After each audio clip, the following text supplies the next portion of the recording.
নমস্কার বন্ধুরা, মোরলা মাছের রেসিপি। মোরলা মাছ কার না পছন্দ, আর যদি মোরল মাছ এভাবে রান্না করা হয় তাহলে তো আর বলারই নেই। আমাদের বাড়িতে প্রত্যেকেরই মোরলা মাছ খুব পছন্দ, বিশেষ করে আমার ছেলের। মোরলা মাছ এলেই বলবে মা মোরলা মাছ কিনো। মোরলা মাছ এভাবে যদি রান্না করেন আপনাদের বাড়িতেও ছোট বড় সকলেরই প্রিয় হয়ে যাবে মোরলা মাছের রেসিপি। দেখুন, মোরলা মাছটা আমি প্রথমে খুব ভালোভাবে কেটে ধুয়ে বেছে পরিষ্কার করে নিয়েছি, জল ঝরিয়ে রেখেছি। এরপর ওর মধ্যে নুন আর হলুদ মাখিয়ে নেব।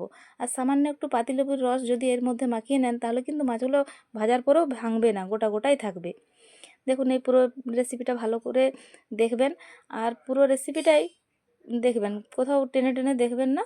দেখলে কিন্তু রেসিপিটা মিস করে যাবেন। কোথায় ছোট ছোট টিপস দেবো, সেই টিপসগুলো কিন্তু মিস করে যাবেন। আমি মাছটা খুব ভালো করে ভেজে নিচ্ছি। কড়াইতে তেলটা খুব ভালো করে গরম করে তারপরে মাছটা ছাড়বেন, তাহলে কিন্তু মাছটা ভাঙবে না। আর যদি তেল ছিটকায় তাহলে মাছের তেলটাতে যখন মাছগুলো ছাড়বেন তার আগে সামান্য একটু নুন ছিটিয়ে নেবেন। দেখুন, মাছগুলো কিন্তু সম্পূর্ণ গোটা গোটা আছে, একটা মাছও কিন্তু ভেঙে যায়নি।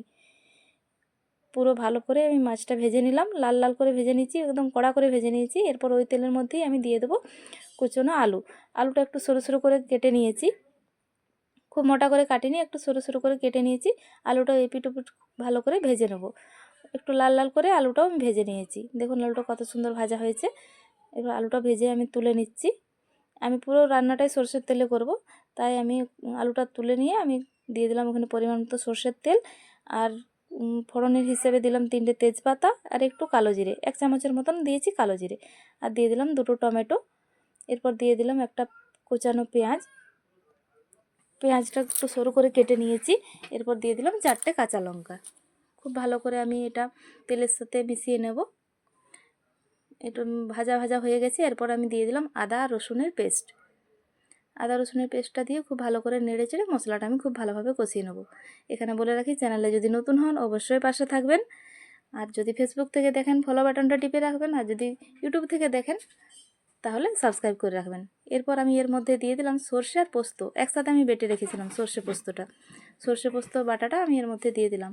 এরপর কিছু গুঁড়ো মশলা এর মধ্যে আমি দিয়ে দিলাম 1 চামচ ধনে গুঁড়ো, 1 চামচ জিরে গুঁড়ো, 1 চামচ লঙ্কার গুঁড়ো, 1 চামচ হলুদ গুঁড়ো, আর সামান্য পরিমাণ গরম মশলা। এরপর সমস্ত মশলাটা খুব ভালোভাবে কষিয়ে নেব। মশলা যত ভালো করে কষাবেন রান্নার স্বাদ কিন্তু ততই বাড়বে।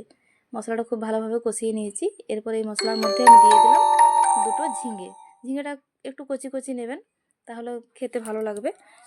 কচি কচি ঝিঙেটা আমি এর মধ্যে মিশিয়ে মশলার সাথে খুব ভালোভাবে মিশিয়ে নেব। মিশিয়ে এরপর সামান্য পরিমাণ, সামান্য নয় স্বাদ মতোই, আপনাদের স্বাদের অনুযায়ী আপনারা লবণটা দেবেন। আমি স্বাদ অনুযায়ী লবণটা দিয়েছি। এরপর আমি 2 মিনিটের মতন ঢেকে রাখবো। এখন কোনো জল ব্যবহার করব না, কারণ ঝিঙেতে জল বেরাবে, সেই জন্য আমি এখন জল দিই না। এরপর ঢাকাটা খুলে দিয়ে দিলাম ভেজে রাখা আলুগুলো দিয়েও খুব ভালো করে আমি মিশিয়ে নেব। মশলার সাথে খুব ভালো করে আলুগুলো দিয়ে নেড়েচেড়ে মিশিয়ে নিলাম। এরপর আমি এর মধ্যে দিয়ে দেবো ভেজে রাখা মাছগুলো এরপর দিয়ে খুব ভালোভাবে আরেকবার মিশিয়ে নেব। দেখুন বন্ধুরা, যদি রান্নার সময় এই টিপসগুলো মনে রাখেন তাহলে কিন্তু রান্নাটা খুব ভালো হবে আর খেতেও সুস্বাদু হবে। আমি এখানে গরম জল ব্যবহার করেছি। রান্নাতে যদি পারেন গরম জল ব্যবহার করবেন, রান্নার স্বাদ কিন্তু আরও বেড়ে যায় গরম জলে। গরম জল দিয়ে আমি 5 মিনিটের মতো এটা ঢাকা দিয়ে দিয়েছি। দেখুন ঢাকাটা খুলে আপনাদেরকে দেখাচ্ছি, সেদ্ধ হয়ে এসছে। এরপর এর উপর থেকে ছড়িয়ে দিলাম কাসুরি মেথি আর 1 চামচ গরম মশলা। রান্নাটা সম্পূর্ণ হয়ে গেছে। এরপর আমি আপনাদেরকে নামিয়ে পরিবেশন করে দেখাচ্ছি। দেখুন কতটা সুন্দর হয়েছে, দেখতেও যতটা সুন্দর, খেতেও অসম্ভব সুন্দর। বাড়িতে যখনই মরলা মাছ আসবে এভাবে একবার অবশ্যই রান্না করে বাড়ির সবাইকে খাওয়াবেন। ধন্যবাদ।